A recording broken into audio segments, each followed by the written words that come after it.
नमस्कार।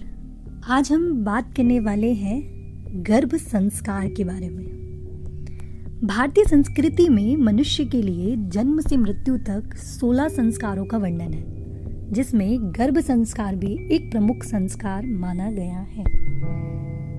माता के गर्भ में आने के बाद गर्भस्थ शिशु को संस्कारित किया जा सकता है, क्योंकि गर्भधारणा से लेकर प्रसूति के 280 दिनों में घटने वाली हर घटना, गर्भवती के विचार, उसकी मनोदशा, गर्भस्थ शिशु से उसका संवाद, सुख, दुख, डर, संघर्ष, विलाप, भोजन, दवाएं, ज्ञान, अज्ञान, धर्म, अधर्म जैसे सभी विचार आने वाले शिशु की मानसिकता पर छाए रहते हैं। डॉक्टर अर्नोल्ड शिबेल, जो कि एक न्यूरोलॉजिस्ट हैं, वो भी कहते हैं कि यदि गर्भवती आधे घंटे तक क्रोध या विलाप करती है तो गर्भस्थ शिशु के मस्तिष्क का विकास रुक जाता है, जिसके नतीजे स्वरूप देखा जाता है कि शिशु कम बौद्धिक क्षमता के साथ जन्म लेता है। आधुनिक चिकित्सा ने भी परीक्षणों द्वारा यह सिद्ध कर चुका है कि फीटस माता के थ्रू सुन और समझ सकता है। उदाहरण के लिए, यदि सोनोग्राफी करते समय गर्भवती को सुई चुभाई जाए तो शिशु तड़प उठता है एवं रोने लगता है, जो कि सोनोग्राफी के नतीजे में आसानी से देखा जा सकता है।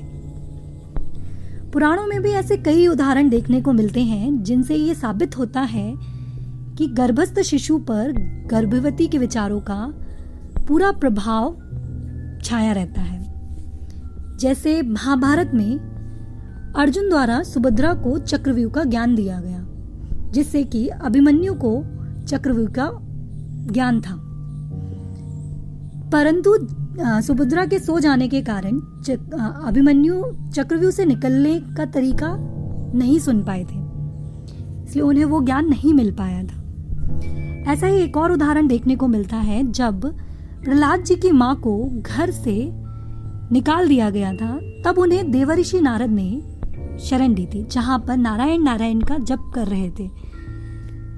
इसीलिए प्रहलाद नारायण जी के सबसे बड़े भक्त बने। अब सवाल ये उठता है कि करना क्या है, व्हाट टू डू।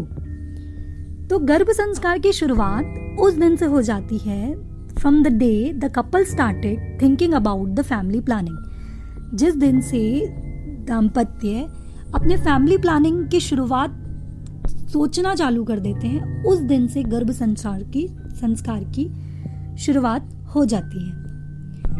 उस दिन के बाद दाम्पत्य जीवन के हर एक्शन का अफेक्ट फीटस पे पड़ता है।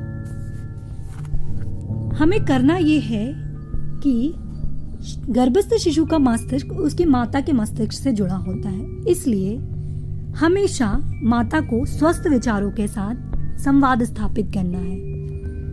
माता को हमेशा ही अच्छे विचारों का धारण करना है। जिस प्रकार एक अच्छी फसल के लिए ऋतु, क्षेत्र, अंबु और बीज जरूरी है, उसी प्रकार गर्भोत्पत्ति के लिए ऋतु यानी कि पीरियड ऑफ ओव्यूलेशन, क्षेत्र यानी कि यूट्रस, अंबु यानी कि वाटर या फिर नरिशिंग सब्सटेंस, और बीज यानी कि ओवम और स्पर्म जरूरी है।